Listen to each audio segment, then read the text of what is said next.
And U.S. Marshals are offering a $10,000 reward for information leading to the arrest of an Asheville murder suspect. Diontae Whitson is charged with first-degree murder after police say he shot and killed a 17-year-old in 2020. Tonight, News 13's Hannah McKenzie is learning new information about him. This is Diontae Whitson. He's 5 feet 7 inches tall and weighs about 150 pounds. He's been on the run for more than a year now, and police say he's likely been able to dodge them with help from a gang operating here in Asheville. Téylyn McAlpin, just 17, when he was shot here near the Montford baseball field off Gay Street on November 28, 2020. He later died from multiple gunshot wounds at Mission Hospital. We call him Tay. I call him Tater Tot. He was 18 years old. He would have been graduating this year. He was outgoing, lovable. He was an awesome child. A year and 4 months since his death, his mother, Javelin Duncan, distraught with grief. I just wanted to hold him and tell him I love him. Asheville police charged 2 in connection with McAlpin's murder, a 16-year-old male and 19-year-old Diontae Whitson. Diontae Whitson grew up with my son. He grew up with my boys. He was like family. Whitson on the run since the shooting. We believe he's being sheltered. Some of the intelligence we have is that he has a gang affiliation that is protecting him and providing him aid. APD Captain Joe Silberman confirming Whitson has ties to the street gang Sex Money Murder, or SMM. We know that they have members in our area and they're known to operate here. SMM, which originated in New York, is known for committing extreme acts of violence per the U.S. Marshals Service. And they say fellow gang members are helping Whitson avoid arrest by moving him between Asheville, Greensboro, Raleigh, and the Winston-Salem areas. I don't care if he was a part of the Illuminati. He still needs to pay for what he done. Duncan anxiously awaiting the chance to confront Whitson in court someday. I don't want him saying sorry, because sorry will not bring my son back. I want to know why he did it, what possessed him to do something like that.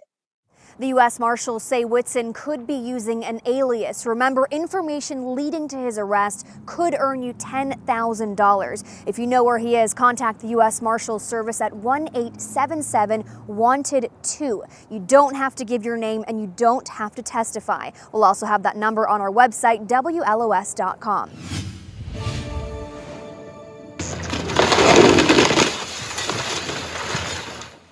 Several homes were torn down today in North Asheville off Charlotte Street, some of them more than 100 years old. And now some homeowners are worried they may be next. News 13's Hannah McKenzie was there when those houses came down and has reaction from neighbors tonight. A small group of people gathered around to watch the homes come down. It really only took a few hours to go from this to this, an unrecognizable pile of debris. Rubble flying on Baird Street. This historic home, just one of several being torn down Tuesday. Open the curtains and there's a giant excavator ripping down this beautiful historic house. Dylan Royale lives next door. The site a preview of what's to come. He's got a month to vacate his rental home of 4 years before it too is demolished. Well, I feel completely defeated. I was out here picketing in the streets, the whole Save Charlotte movement. I thought that we would win. I thought that none of the community wanted this. We thought that the city would back us on that. Jesse Landell with the Preservation Society of Asheville and Buncombe County watching in disbelief. The property is owned in partnership by a development company called RCG and a family known as the Killian family in town. I think that they decided to knock these homes down to sort of twist the arm of the city to allow for them to do what they want here. And that's a really disappointing way to move forward. Asheville resident Callie Warner also fought to preserve these homes. It's extremely upsetting. Warner nervous about what this means for the rest of the city. And this is setting a precedent for the future of Asheville. We need to honor the zoning we have and make our community feel safe where they are. In just 2 hours, this 100-year-old home reduced to a pile of debris.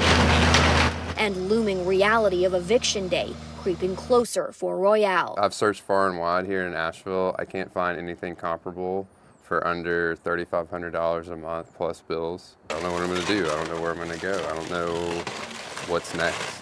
In total, a dozen homes on this block will be demolished. These 2 homes are scheduled to be torn down Wednesday morning. No concrete plans yet on what will be coming in to replace them, but we have heard talk of townhomes.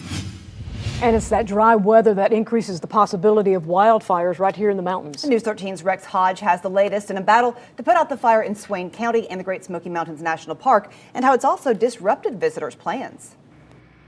This fire takes up about 750 acres. Fire officials say about 30% of it is contained at the moment, and they expect to make a bigger dent into that number as weather conditions have improved. The weather is working with us, so. Park Ranger Rhonda Wise says high winds over the weekend grounded helicopter assistance. But with calmer skies Monday, it's in the air and in the battle to put the Thomas Divide Complex fire east of Bryson City out.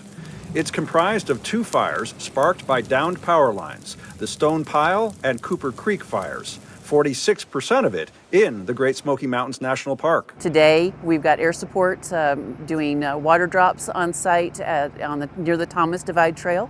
And so we're hoping that will actually improve our efforts and give us a larger containment percentage. Wise says 70 firefighters are on the ground from multiple agencies. So they're clearing a perimeter around the fire to hopefully stop it and discourage it from taking anything else. Advice for people thinking about open burning. It's very discouraged, yes. There is no burn ban right now locally, not on the park or within the state of North Carolina, but just use common sense.